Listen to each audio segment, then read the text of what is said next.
इस संगति में पहली बार आप लोगों के साथ इस प्रकार जुड़ने के लिए परमेश्वर ने मेरे जीवन में भी ये सुंदर मौका दिया, इसलिए मैं प्रभु को धन्यवाद देती हूँ। मुझे नहीं पता आप सब कहाँ से जुड़े हो, लेकिन जैसे इंट्रोडक्शन में ऑलरेडी कह दिया गया, मैं गुजरात में बड़ौदा नाम के शहर से मैं जुड़ी हूँ।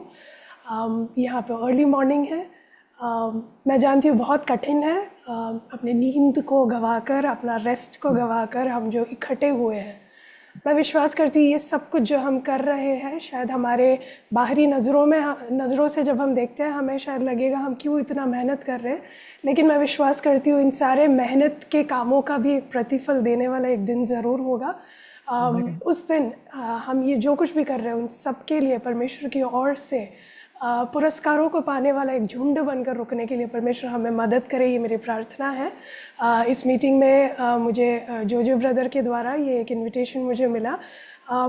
एक दूसरे को हम जानते नहीं हैं, पिछले एक महीने में एक आध प्रेयर मीटिंग में हम मिले थे, लेकिन बहुत ज़्यादा उन्होंने मुझे पर्सनली बहुत ज़्यादा इनकरेज किया। इस प्रकार मीटिंग में आज इन्वाइट किया। परमेश्वर के दास को भी मैं धन्यवाद देती हूँ। मीटिंग में जुड़े हुए हर एक को यीशु मसीह के नाम में मेरा प्रेमी सलाम। आज सुबह के समय जो वचन का भाग आंटी ने पढ़ा था, वहाँ पर इस प्रकार पढ़ा, उसके 24वें आयत में ऐसे लिखा था, सब स्त्रियों में से केनी हेबर की स्त्री याएल धन्य ठहरेगी। है ना, एक सारे स्त्रियों में से एक स्त्री का नाम लिखकर वचन में लिखा है कि तू धन्य कहलाएगी।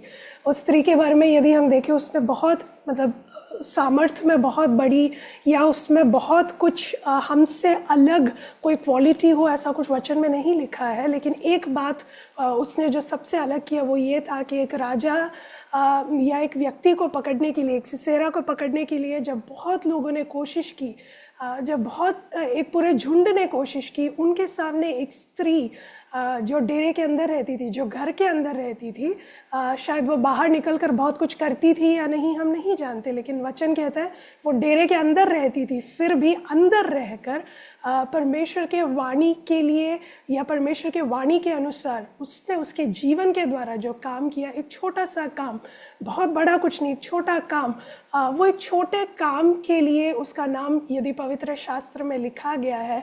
मैं मानती हूँ यहाँ पर बहुत स्त्रियों का नाम मैं देख पा रही हूँ। मैं आप लोगों को देखकर कहना चाहती हूँ, हम डेरे के अंदर रहने वालों में से हैं, घर के अंदर सीमित रहने वालों में से बहुत सारे लोग होंगे, लेकिन जब आप बहुत कुछ आप में बहुत अलग क्वालिटी हो ये ज़रूरी नहीं है, लेकिन जब आप परमेश्वर के वचन के अनुसार, परमेश्वर के वायदों के लिए जब खड़े रहते हो, जब कुछ करते हो, आप बाकी स्त्रियों के कंपैरिजन में आप श्रेष्ठ माने जाते हो। आज सुबह के समय यहाँ जुड़े हुए हर एक स्त्रियों से मैं कहना चाहती हूँ, आप कोई भी साधारण नहीं है। आप सब जहाँ भी हो, जहाँ भी परमेश्वर ने आपको नियुक्त किया है, जिस परिवार में आप हो, जिस जगह में आप हो, आपको अलग अलग कामों के लिए परमेश्वर ने वहाँ पर ठहराया है। इन दिनों आपके लिए परमेश्वर की योजना क्या है ये जानकर जब आप उस योजना के लिए खड़े रहते हो, आप एक साधारण व्यक्ति नहीं हो, आप परमेश्वर के असाधारण कामों के लिए चुने गए, नियुक्त किए गए असाधारण लोग हो। उस बात को पहचान कर परमेश्वर की नाम की महिमा के लिए रुकने के लिए परमेश्वर आप सबको मदद करे, ये मेरी प्रार्थना है। सुबह के समय मैंने बहुत बड़ा एक प्रचार कुछ तैयार नहीं किया है, क्योंकि मैं इस प्रकार मैं ये समझ रही थी कि इस मीटिंग में गवाहियाँ होगी, मैं गवाहियों को भी सुनूंगी, ये सब सोच के बैठी थी, तो मैंने बहुत बड़ा एक प्रचार तैयार नहीं किया है। मुझे बहुत कम समय मिला इस मीटिंग के लिए प्रिपेयर होने के लिए, लेकिन इस मीटिंग के लिए जब मैंने प्रार्थना किया, हम सबके लिए सुपरिचित सा एक छोटा सा वचन मेरे मन में आया। आप सब लोग इस वचन को जानते हो, वो एक छोटा सा वचन का भाग आपके सामने केवल दोहराना चाहती हूँ। ये एक नया प्रचार नहीं होगा, केवल दोहरा कर आप लोगों को एक और बार हिम्मत देकर प्रार्थना कर कर मैं वाइंड अप करना चाहूँगी। हम मिलकर पढ़ेंगे यिर्मयाह का पुस्तक 32वां अध्याय, उसका 17वां आयत, बुक ऑफ यिर्मयाह चैप्टर 32 वर्स 17। वहाँ पर ऐसे लिखा है, हे प्रभु यहोवा, तूने बड़ी सामर्थ्य और बढ़ाई हुई भुजा से आकाश और पृथ्वी को बनाया है, तेरे लिए कोई काम कठिन नहीं है। Praise the Lord. यिर्मयाह का वचन ये 32वां अध्याय जब हम पढ़ते हैं यिर्मयाह का प्रार्थना, हम वहाँ देख सकते हैं। वो एक बहुत लंबी एक प्रार्थना यिर्मयाह नहीं कर रहे, वो एक सिचुएशन में जहाँ पर है उस परिस्थिति में रुककर वो एक छोटी सी प्रार्थना परमेश्वर के सामने कर रहे हैं। बट वो छोटी सी प्रार्थना का एक लाइन था ये, जहाँ वो परमेश्वर को देख कर कह रहे कि हे परमेश्वर, तू जो आकाश और पृथ्वी की सृष्टि करता है, तू जो बड़े सामर्थ्य के कामों को करता है, तेरी बढ़ाई हुई भुजा से तूने इतने अद्भुत कामों को किया है, तेरे लिए कोई भी काम कठिन नहीं है। Praise the Lord. यिर्मयाह जब प्रार्थना कर रहा है वो अपने आप को भी हिम्मत देते हुए कहता है कि परमेश्वर के लिए कोई भी काम कठिन नहीं है। आज सुबह के समय मुझे सुनने वाले हर एक व्यक्तियों को देखकर मैं कहना चाहती हूँ, आप जिस कोई भी परिस्थिति में हो, जो भी बातें आपको कठिन लग रही है, जो भी बातें आपको परेशान कर रही है, जो भी बातें आपको दुख में डुबा दे रही है, उन बातों को देखकर कहिए मेरे परमेश्वर के लिए ये कुछ भी कठिन नहीं है। Praise the Lord. ये जो वचन है यिर्मयाह का जो पुस्तक है, ये जो अध्याय है, जब हम पढ़ते हैं हम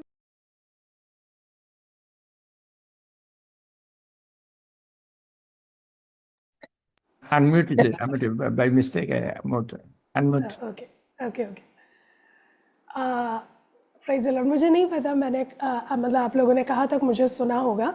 हम पढ़ रहे हैं यिर्मयाह का पुस्तक 32वां अध्याय, उसका 17वां कलाम। वहाँ पर ऐसे लिखा है, हे प्रभु यहोवा। सिस्टर पढ़ना है क्या?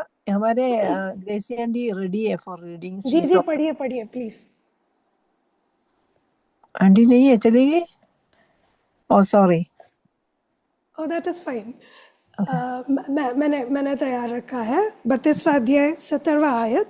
हे प्रभु यहोवा, तूने बड़ी सामर्थ्य और बढ़ाई हुई भुजा से आकाश और पृथ्वी को बनाया है, तेरे लिए कोई काम कठिन नहीं है। Praise the Lord. यिर्मयाह का प्रार्थना का एक शब्द हमने यहाँ पर पढ़ा, एक परमेश्वर के सामने वो एक जिस परिस्थिति में है उस परिस्थिति में खड़े रहकर वो उस विषय के लिए जब प्रार्थना कर रहे हैं, वो प्रार्थना में उन्होंने परमेश्वर को देखकर कहा हुआ एक स्टेटमेंट हमने यहाँ पर पढ़ा। उस स्टेटमेंट में इस प्रकार यिर्मयाह कहता है कि प्रभु, तो आकाश और पृथ्वी की सृष्टि करने वाला परमेश्वर है। तूने अपने बढ़ाए हुए भुजा से, अपने हाथों से तूने इतने बड़े बड़े कामों को किया है, तूने सामर्थ्य के कामों को किया है, तेरे लिए कुछ भी असंभव नहीं है, तेरे लिए कुछ भी कठिन नहीं है। अपने परिस्थिति में रहकर उस परिस्थिति के लिए जब यिर्मयाह प्रार्थना करता है, यिर्मयाह परमेश्वर को देखकर एक और बार कन्फेस करता है कि परमेश्वर, मैं जानता हूँ तेरे लिए कुछ भी कठिन नहीं है। वो स्टेटमेंट जब यिर्मयाह कहता है, मैं इस प्रकार विश्वास करती हूँ कि वो अपने आप से भी एक और बार दोहराते हुए कह रहा है कि आज परिस्थिति भले ही मेरे खिलाफ है, लेकिन पिछले सालों में जिस परमेश्वर ने अद्भुत कामों को किया है वो आज भी बदला नहीं है। परमेश्वर आज भी वही है, उसका सामर्थ्य आज भी कम नहीं हुआ है, उसके हाथों का बल आज भी कम नहीं हुआ है। यदि उसने अपने मुंह से निकले हुए एक शब्द से आकाश और पृथ्वी की सृष्टि की है और इतने सालों तक वो पृथ्वी, वो सारी चीज़ें वहाँ के वहाँ बिना टले हुए वहीं आज तक स्थिर है, तो मेरे परमेश्वर के लिए कुछ भी कठिन नहीं है। इस विश्वास के साथ यिर्मयाह कहता है कि परमेश्वर तेरे लिए कुछ भी कठिन नहीं है। आज सुबह के समय मैं जब ये मीटिंग के लिए प्रार्थना कर रही थी, मैंने कहा प्रभु मेरे पास कुछ नहीं आज ज़्यादा शेयर करने के लिए, लेकिन मेरे मन में जब परमेश्वर ने एक बात दी वो केवल इतना था, आज बहुत बड़े प्रचार की ज़रूरत नहीं, आज केवल जितने भी लोग जुड़ रहे हैं उनको केवल एक ही बात उनके मन में, उनके कानों में गूंजना चाहिए कि परमेश्वर के लिए कुछ भी कठिन नहीं है। इसीलिए आज सुबह के समय बड़े हिम्मत के साथ मैं आप लोगों से कहना चाहती हूँ, जो भी बातें आपके प्रार्थना विषयों में है, जो भी बातें आपके लिए कठिन है, जो भी बातें आपको परेशान कर रही है, जो भी बातें आपके लिए दुख का कारण बन चुकी है, आपके लिए आंसुओं का कारण बन चुकी है, उन बातों को आपके सामने रखिए, उनको देखकर आज सुबह के समय विश्वास के साथ कहिए, ये बातें मेरे लिए कठिन है लेकिन ये बातें मेरे परमेश्वर के लिए कठिन नहीं है, क्योंकि हमारा परमेश्वर वो सर्वशक्तिमान परमेश्वर है। आज ज़्यादा कुछ भले ही मैं ना कहूँ या ज़्यादा कुछ भले ही आपको ना मिले, केवल इतना आप लेकर जाइए कि हमारे परमेश्वर के लिए कुछ भी कठिन नहीं है, उनके लिए कुछ भी असंभव नहीं है। हमारे लिए कठिन हो सकता है, लेकिन वो सर्वशक्तिमान परमेश्वर जो कि हमारा पिता है, यदि हम उनके नाम से कोई भी चीज़ मांगे तो वो आज भी हमारे लिए वो सारी बातों को पूरी करके देने के लिए योग्य परमेश्वर है। Praise the Lord. आज सुबह के समय ये मीटिंग जब शुरू हो रहा था, सिस्टर ने इस प्रकार कहा कि मैंने ऐसा एक काम किया कि मेरे जीवन में जो भी परमेश्वर ने किया है उन सारी बातों को लिखकर मैंने कहा मैं परमेश्वर को धन्य कहूँगी या मैं परमेश्वर को धन्यवाद दूंगी। क्यों? क्योंकि वचन हमें कहता है कि हर एक परिस्थिति में परमेश्वर को धन्यवाद दो, है ना, परमेश्वर की स्तुति करो। मैं आपसे कहना चाहती हूँ सिस्टर, स्पेसिफिकली आपने जो काम किया है, आपने जो लिखा है कि मेरे आंसुओं को भी देखकर मैंने कहा कि इसके लिए भी मैं परमेश्वर को धन्यवाद दूंगी, ये आपके लिए एक अनुग्रह का कारण परमेश्वर लिख चुका है। आने वाले दिनों में आप उसको ज़रूर एक भलाई के समान, है ना, पिछले दिनों में जो आंसुओं को आपने बहाया है, पिछले सालों में जो कठिनाइयों को आपने देखा है, उसके सामने जहां आपने लिखा कि मैं यहोवा को स्तुति करूंगी, वो परमेश्वर आपके लिए एक अनुग्रह के लिए ठहराया जाएगा। उसी प्रकार आज आपसे आप हर किसी से मैं कहना चाहती हूँ, आज सुबह के समय हम एक एक्सरसाइज करेंगे। ये वचन जब मैं पढ़ रही थी, मैंने मेरे परिस्थिति को देखकर कहा कि प्रभु, ये एक साल जब से शुरू हुआ है, एक के बाद एक कठिनाइयों के ऊपर कठिनाइयाँ, परेशानियों के ऊपर परेशानियाँ, जो मैंने सोचा नहीं उससे भी बढ़कर परेशानियों का एक पूरा एक फ्लड मेरे जीवन में मैं देखती आ रही हूँ। और ये वचन जैसे ही मैंने पढ़ा, ये वचन तो कितना सुपरिचित सा एक वचन है जो हमारे बचपन से हम सब जानते हैं। ये वचन जैसे ही मैंने देखा, मैंने कहा प्रभु, आज मैं जब प्रार्थना के लिए बैठूंगी, मेरे सामने जो भी कठिनाइयाँ हैं मैं लिख के रखूंगी, उसके सामने मैं लिखूंगी मेरे सर्वशक्तिमान परमेश्वर के लिए ये कुछ भी कठिन नहीं है। और मैं विश्वास करती हूँ कि वो वचन जब मैं लिखूंगी कि ये मेरे परमेश्वर के लिए कठिन नहीं है, वो परमेश्वर मेरे लिए भी ईजी कर देगा। और उस विश्वास के साथ मैं आप लोगों से भी कहना चाहती हूँ, आज जो कोई भी बातें आपके लिए कठिन लग रही हो, ऐसा मैं ये नहीं कह रही कि बहुत बड़ी बातें हो, छोटी बातें हो सकती है, लेकिन वो आपको परेशान कर रही है। दुनिया के लिए वो छोटी बातें हो सकती है, लेकिन वो आपके लिए एक बोझ बनकर है। उन बातों को आज विश्वास के साथ आप ज़रा लिखिए, एक पेपर उठाइए, आप उन बातों को लिखिए, आप बाइबल के अंदर उस पेपर को रखिए, उस पेपर के ऊपर आपका हाथ रखिए और इस वचन को कमांड कर कहिए कि प्रभु, आपका वचन कहता है आपके लिए कुछ भी कठिन नहीं है। मैं उस वचन पर विश्वास करती हूँ, मेरे विषयों को मैं आपके हाथों मैं सौंपती हूँ। ये मेरे लिए कठिन है, लेकिन मैं विश्वास करती हूँ आपके लिए कठिन नहीं है। इन बातों को सर्वशक्तिमान परमेश्वर के उन बलवंत हाथों में मैं समर्पण करती हूँ। ये मेरे लिए आप इजी कर दीजिए। विश्वास के साथ जरा आप कर देखिए। मैं विश्वास करती हूँ कि आने वाले दिनों में इसकी गवाहियाँ हम ज़रूर सुनेंगे कि परमेश्वर ने इन कठिन बातों में हमें भी नए रास्ता को खोल कर दिया, हमारे लिए चीज़ों को परमेश्वर ने ईजी किया है। ये गवाहियों को आने वाले दिनों में हम ज़रूर सुनेंगे, मैं पूरी तरह से विश्वास करती हूँ। Praise the Lord. यिर्मयाह का पुस्तक 32वां अध्याय जो हम पढ़ रहे थे, वो जो परिस्थिति है, एक बार जल्दी से मैं बताकर मैं वापस वचन की ओर लौटना चाहती हूँ। उसका बैकग्राउंड जल्दी से एक बार आपको बता दूँ। यिर्मयाह जो है 32वें अध्याय में जब हम देखते हैं, यहूदा के राजा, उसके पहले आयत में ही आप पढ़ पाओगे कि सिदकिय्याह राजा के राज्य के समय में यिर्मयाह एक कैदी के समान, है ना, राजा के ही महल के आसपास वो एक कैदी के समान कैद में बैठा हुआ है। उसकी परिस्थिति बिल्कुल अच्छी नहीं है, वो कैद में है। उस कैद में भी मुझे जो अच्छा लगा वो बात यह है कि उस कैद में भी परमेश्वर का दास अपनी भविष्यवाणी को वो छोड़ता नहीं है। परमेश्वर ने जो उससे बात किया, उन बातों को वो बहुत हिम्मत के साथ राजा के सामने जाकर कहता है। कैद में खड़ा हुआ व्यक्ति जो एक कैदी है, वो राजा के सामने जाकर परमेश्वर ने उससे जो बातों को बताया है, उन बातों को बड़े हिम्मत के साथ वो बताता है। और वो सारी भविष्यवाणियाँ वो राजा के खिलाफ है, फिर भी बड़े हिम्मत के साथ यिर्मयाह इन सारे बातों को जब दोहराता है, जब कहता है, यिर्मयाह इस प्रकार कहता है कि प्रभु, आज मैं इस देश में कैदी के समान हूँ, लेकिन मैं जानता हूँ ये देश को आप शत्रुओं के हाथ में सौंप देने वाले हो, आप बाबिलोन के हाथ में इस देश को सौंपने वाले हो। मैं जानता हूँ कि हिंदी में ऐसे लिखा है कि कसदियों के हाथ में इस देश को सौंपा जाएगा। और वचन ऐसा लिखा गया है कि आज उस देश की परिस्थिति ये है कि सिर्फ चारों तरफ तलवार है, अकाल है और केवल बीमारियां है, मरी है ना। यानी वहाँ पर इंग्लिश में ऐसे लिखा है, it is a time of sword, of famine end of plague. यानी वहाँ पर युद्ध का एक समय है, अकाल का एक समय है, महंगाई बढ़ चुकी है, वहाँ पे बीमारियों का एक समय, मतलब पूरी तरीके से वो देश एक नाश की ओर जा चुका है और वो देश अब शत्रुओं के हाथ में परमेश्वर ने खुद सौंप दिया है।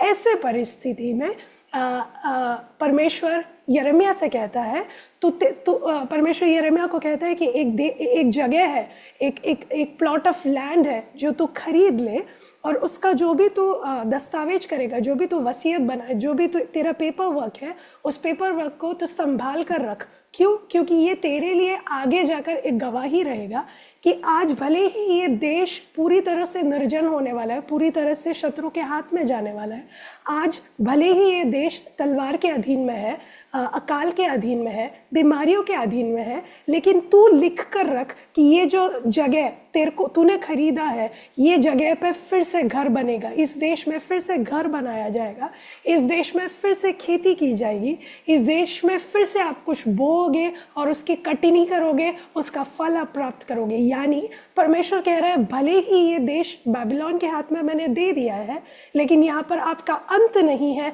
एक समय ज़रूर आएगा जब मैं अपने लोगों को फिर से लौटा कर इस देश में उनको फिर से पुनर्स्थापित करूँगा।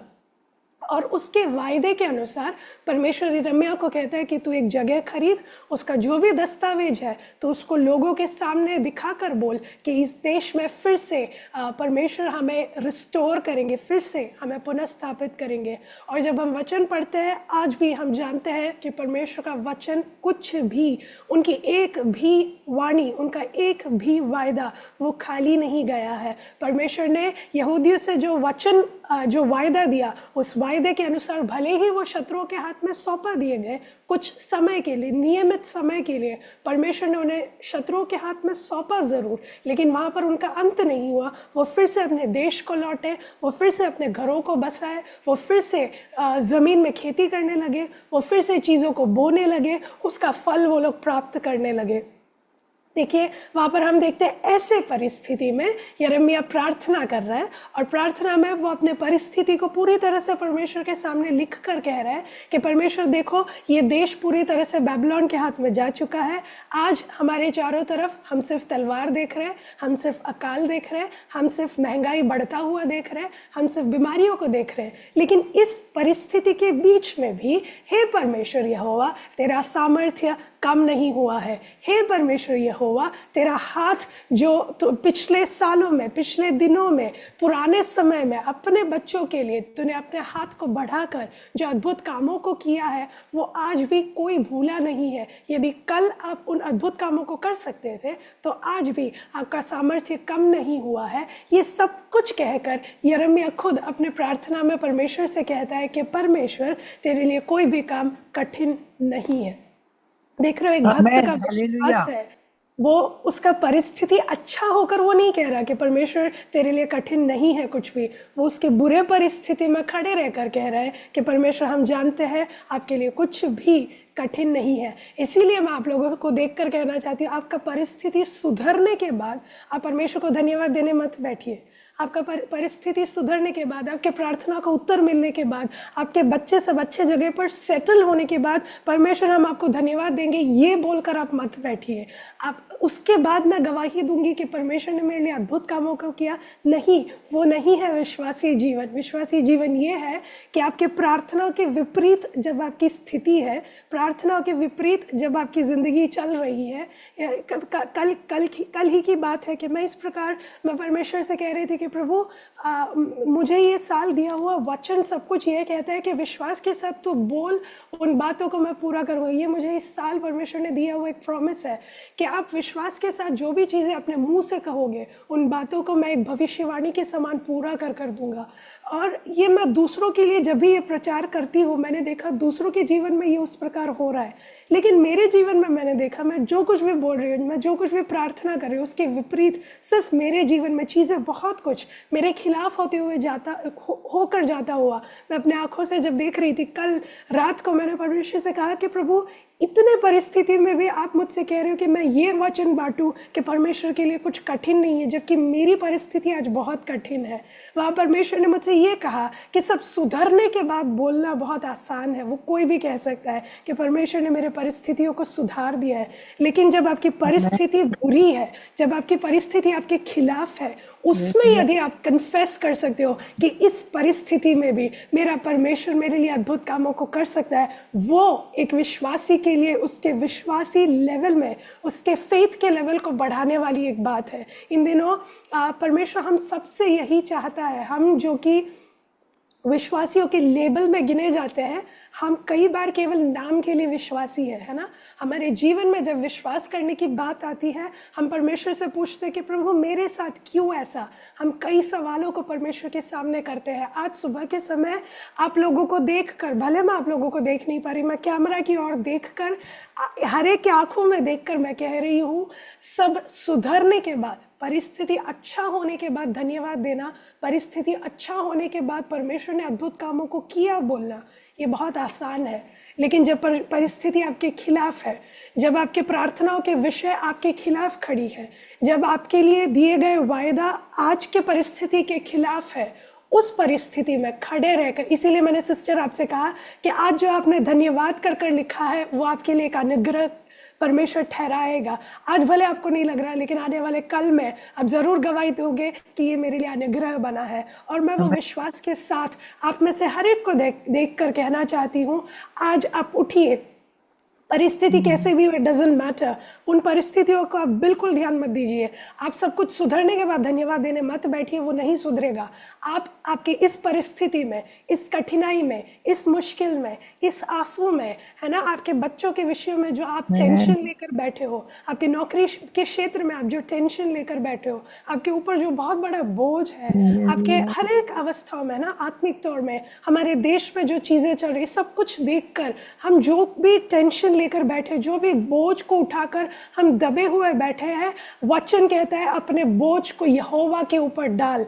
वो वचन यूं ही नहीं लिखा है, अपने बोझ को डालने के लिए लिखा है। आज सुबह के समय मैं आप लोगों को हिम्मत देती और कहती हूँ कि अपने बोझ को उठाए, लिखिए। आज परमेश्वर से कहिए, प्रभु ये मेरे लिए बोझ है, और वचन कहता है अपने बोझ को परमेश्वर के ऊपर डाल। उस वचन के आधार पर मैं मेरा बोझ आपके हाथों में सौंपती हूँ। ये वचन का ये बोझ अब मेरे कंधों पर नहीं होना चाहिए। ये बोझ आपने उठा लिया है, वो मैं मेरे शरीर में महसूस कर पाऊँ। उस प्रकार परमेश्वर मुझे आप फ्री कीजिए। इस प्रकार जरा आप प्रार्थना कर शुरू कीजिए। आपके हर एक आवश्यकता, आपके हर एक ज़रूरतों को, आपको दबाने वाली हर एक बातों को, भले ये सब कुछ बहुत ही मामूली सा लगे, भले ये सब कुछ बहुत ही probably it might not make sense to you right now, लेकिन उन बातों को आज आप ज़रा कागज़ में लिखिए, आपके बाइबल के अंदर रखिए, उस कागज़ के ऊपर हाथ रखिए और कहिए, प्रभु ये मेरे लिए कठिन है, इन बातों को मैं आपके हाथों में सौंपती हूँ। ये मेरे लिए कठिन है, आपके लिए नहीं। ये मैं मेरी ज़िंदगी में देख पाऊँ, आप मदद कीजिए। इस प्रकार रोज़ आप ज़रा प्रार्थना कर देखिए। मैं विश्वास करती हूँ उसका फल आप ज़रूर देखोगे। मेरे जीवन में कुछ सालों पहले मैंने 3 बातों को, जो मेरे लिए उस समय बहुत कठिन बातें, मुझे नहीं पता इन बातों में मैं कैसे एक रास्ते को देख पाऊंगी, क्योंकि मानसिक तौर में मैं जो कुछ कर सकती हूँ मैंने सब कुछ कर लिया। ये मेरे पढ़ाई के दौरान की बात है। मैं जब पढ़ाई कर रही थी, एक पॉइंट ऐसा आ गया था कि मेरा पढ़ाई अब आगे नहीं बढ़ रहा। मैंने बहुत हिम्मत से रिसर्च स्टार्ट किया था, बहुत कुछ, मतलब बहुत कठिनाइयों को फेस कर आज भले ही इंडिया बहुत डेवलप्ड है, लेकिन मैं जब रिसर्च के लिए, एडमिशन के लिए गई थी, मेरे गाइड ने मेरे को देखकर ये कहा था कि हम लड़कियों को इस फील्ड में कंसिडर नहीं कर रहे हैं। वो बात मुझे बहुत बुरा लगा। मैंने कहा कि मेरी गलती नहीं है कि मैं एक लड़की हूँ, ये मेरे परमेश्वर ने मुझे ऐसे बनाया है। ये मेरे लिए एक मुश्किल नहीं होना चाहिए, मेरे लिए एक अनुग्रह होना चाहिए। और उस दिन से मेरा पढ़ाई ख़त्म होने तक मैं बहुत सवालों का सामना कर चुकी हूँ कि क्या लड़कियाँ ये कर सकती हैं, क्या ये हो पाएगा। मेरे रिलेटिव से मैंने सुना है कि इसने अलग एक फील्ड चुना, अब ये फंस चुकी है, इसका क्या होगा हमें देखना है। समझ रहे हो, बहुत लोगों की नज़रें मेरे ऊपर थी कि ये कहाँ पर गिर रही है, हमें ज़रा देखना है। आप इसे नेगेटिवली मत लीजिएगा, इसमें जो पॉजिटिव बातें हैं मैं ये बता रही हूँ कि ऐसी परिस्थिति में एक टाइम ऐसा आ गया था जब मुझे लगा आप मुझसे आगे नहीं, एक कदम मैं आगे नहीं बढ़ा पा रही। मेरा रिसर्च एक पॉइंट पर आके रुक गया, मुझे नहीं पता आगे मैं क्या करूँ। मैंने उन बातों को एक पेपर में लिख के रखा, प्रभु आई डू नॉट नो मैं ये कंप्लीट कर पाऊँगी या नहीं, लेकिन वचन कहता है, भले वो आत्मिक तौर में लिखा गया है, लेकिन वचन में एक भाग है जो कहता है नए नियम में कि तुझ में जो अच्छा काम परमेश्वर ने शुरू किया वो उसको पूरा ज़रूर करेगा।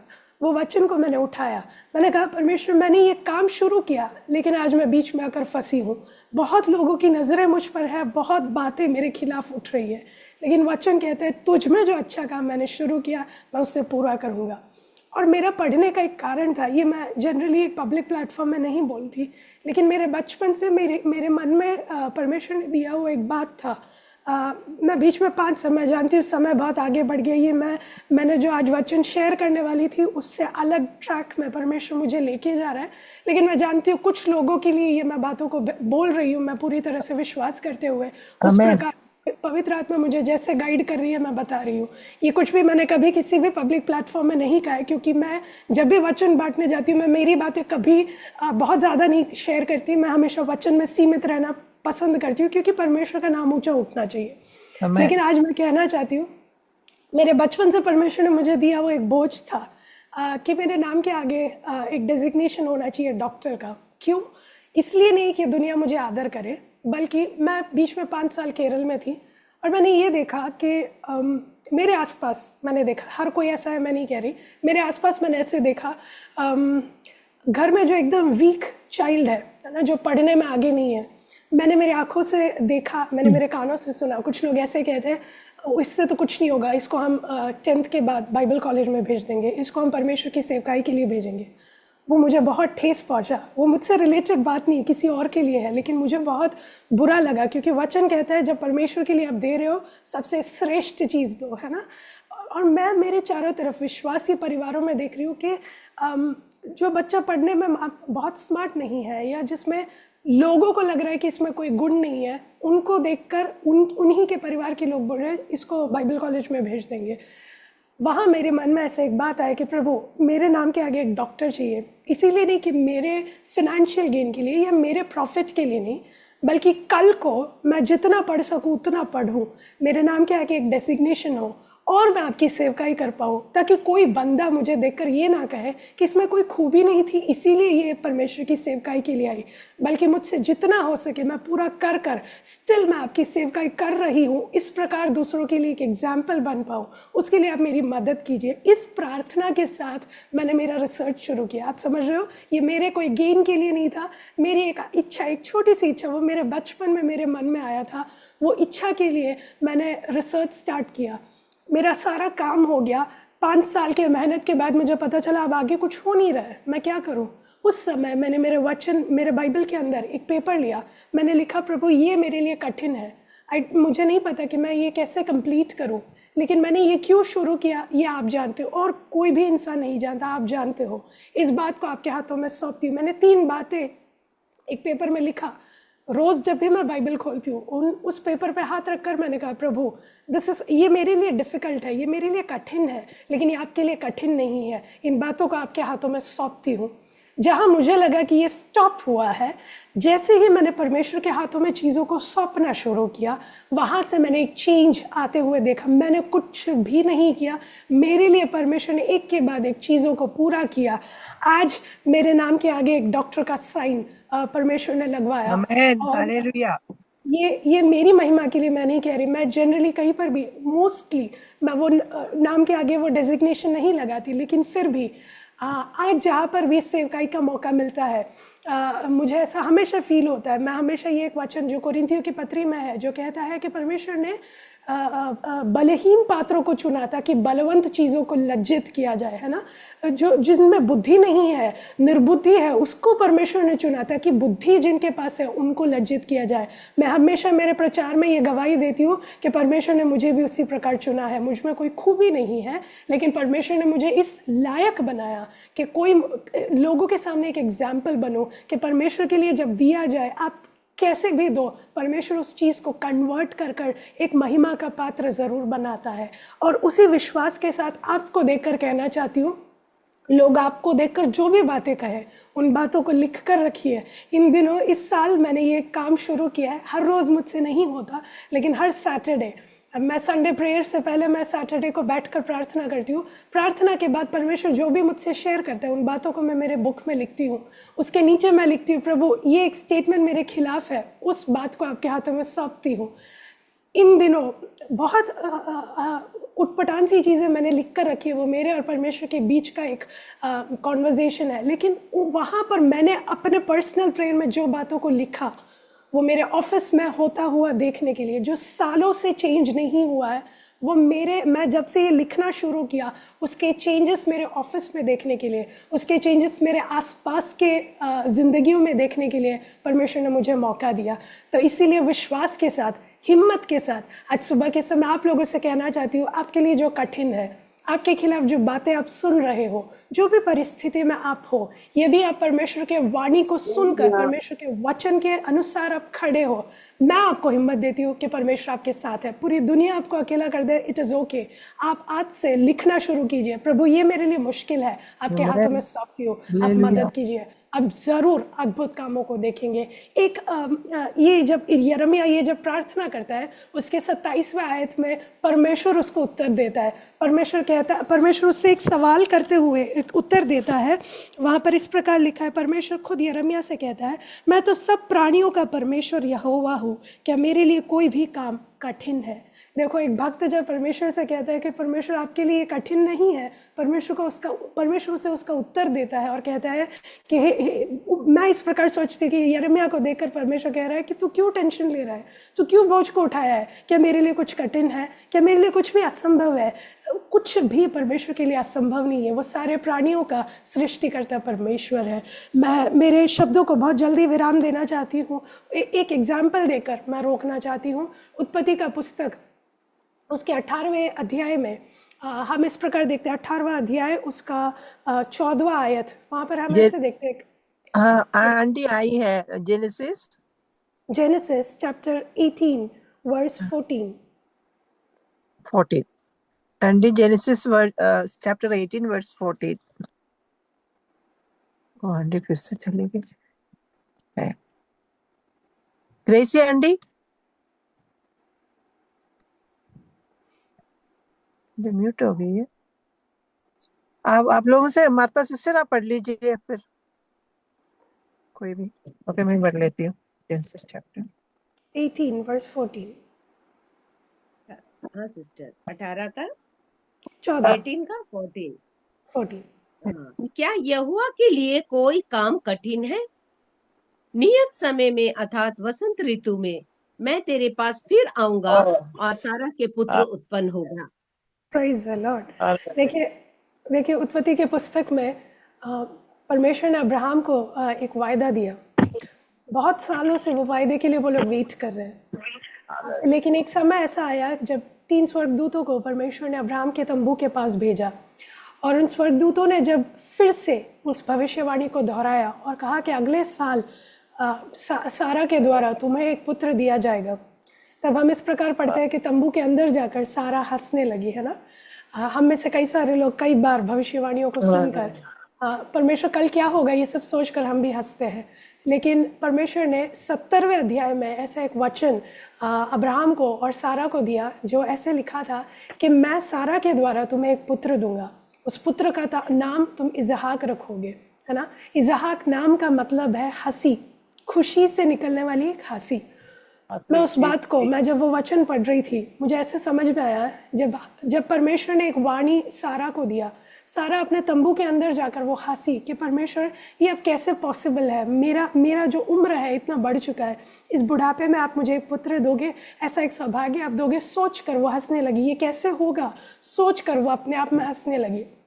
परमेश्वर ने उससे कहा, मैंने जो वायदा किया वो मैं जरूर पूरा करूंगा।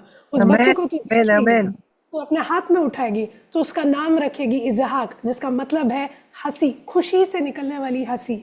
मैं ऐसे विश्वास करती हूँ, जब भी सारा और अब्राहम इसहाक को अपने घर के अंदर दौड़ता हुआ, खेलता हुआ, कूदता हुआ देख रहे होंगे, हर एक दिन जब भी वो इसहाक को देखते होंगे, वो हर एक पल में उनके मन में ये बात आई होगी, पिछले दिनों में, पिछले सालों में जो आंसुओं को हमने बहाया, उसका उत्तर, उसका प्रतिफल, उसकी खुशी, उसकी हंसी परमेश्वर ने हमें लौटा कर दिया।